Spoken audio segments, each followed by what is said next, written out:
इस बात को समझिए। उस समय इस देश में रहने वाले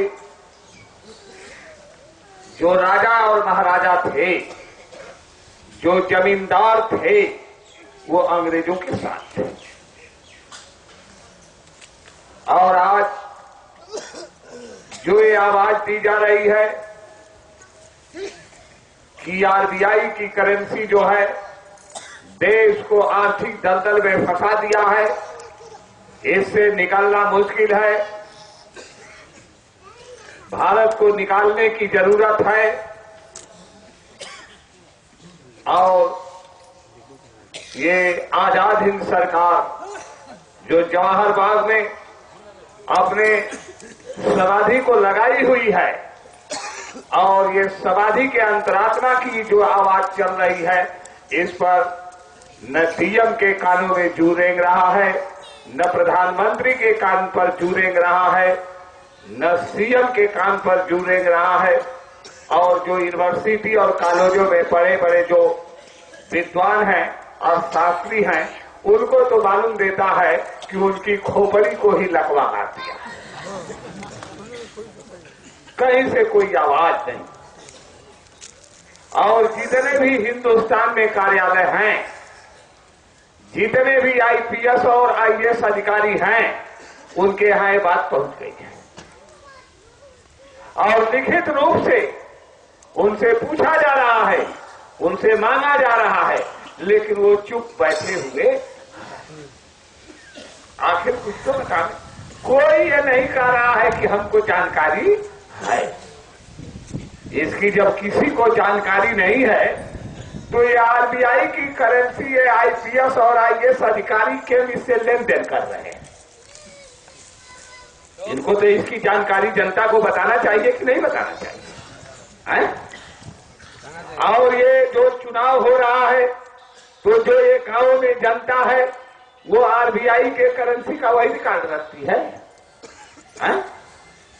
अब की बार इनका ट्रायल हो जाएगा और ये डीएम रिटर्निंग ऑफिसर बन करके बैठे हुए हैं और ये वहां पर उनका निर्वाचन जो है उसकी घोषणा करेंगे कि ये निर्वाचित किए गए। तो ये तो बहुत बड़े रेफरी है, निर्वाचित कर दिए गए, उसका वो डिक्लेरेशन करेंगे। तो ये बताइए कि रेफरी साहब, आप रेफरी बने हुए हैं और अगर आप नहीं बता सकते हैं, जब आरबीआई ने कह दिया कि इसका कोई रिकॉर्ड नहीं है, तो ये पार्लियामेंट में अब इसका फैसला होने वाला नहीं है। रेफरी साहब, अब ये समझिए कि अगर जो ये चुनाव हो रहा है और इस चुनाव से ये जो आर्थिक दलदल में भारत फंसा हुआ है, तो ये जितने भी आईएएस अधिकारी रेफरी बने हुए हैं, ये सब के सब जिम्मेदार होंगे कि नहीं होंगे? होंगे कि नहीं होंगे? और शहीदों के गुरुदेव नेताजी ने तो फार्मूला दिया, ये पूरे हिंदुस्तान में जो आईएएस बन करके बैठे हुए हैं, इस फार्मूला को काटे और नहीं तो इनको रेफरी कोई मानने वाला नहीं है, नहीं आईएएस मानने वाला है। किस चीज का ये रेफरी? तो अब आप लोग इस बात को समझिए, अब ये रेफरी भी नहीं है, सारी चीजें आएंगी। और सुन लीजिए, अगर आप भारतीय कॉन्स्टिट्यूशन की बात करते हैं तो आप उठा करके देखिए कॉन्स्टिट्यूशन, और कॉन्स्टिट्यूशन का जो है आर्टिकल 41 देखिए, और वो जो मौलिक अधिकार है, फंडामेंटल राइट है मॉनिटर, वो उठा करके बुद्धि एक आदमी जब बोल दिया कि आजाद हिंद बैंक करेंसी भारतीय करेंसी है, तो पूरे भारत में इसका रेफरी साहब आप डिस्कस करवा लीजिए।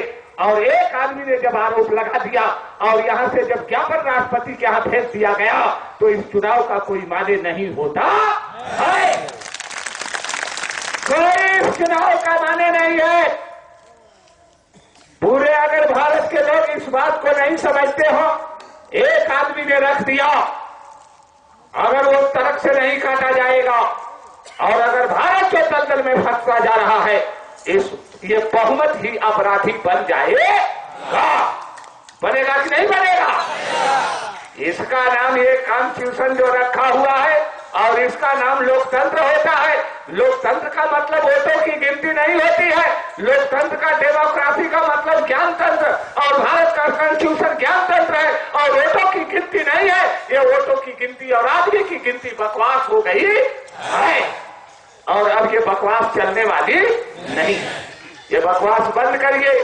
ये चुनाव जो है अवैध हो गया, टोटल ये अवैध हो गया। और जो सीएम बैठा हुआ है वो टोटल अवैध सीएम है। बात तो ये है, इस बात को समझिए।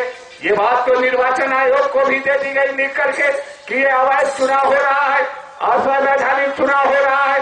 आरबीआई की करेंसी भारतीय करेंसी नहीं है। और ये जो मीडियम चुनाव का बनाया गया है, ये बिल्कुल ब्रिटिश इंडिया गवर्नमेंट का जो है ये फार्मूला है। और ये फार्मूला जो है आजाद हिंद सरकार, स्वाधीन भारत इसको लाइक करने वाला नहीं। क्योंकि भारत में भी लोग ज्ञान है, जीते हैं, रहते हैं, अपने लिए कुछ सोचते हैं, देश के लिए सोचते हैं। उनकी बात रखी जा रही है तो आप सुनने के लिए तैयार?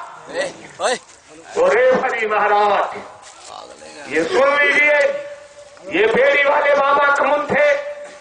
इसका भी आपको जो है रेफरी बने हुए हैं और हाई कोर्ट इलाहाबाद ने आपको जो है निर्देश और आदेश दिया है, तो इसके भी रेफरी है। और ये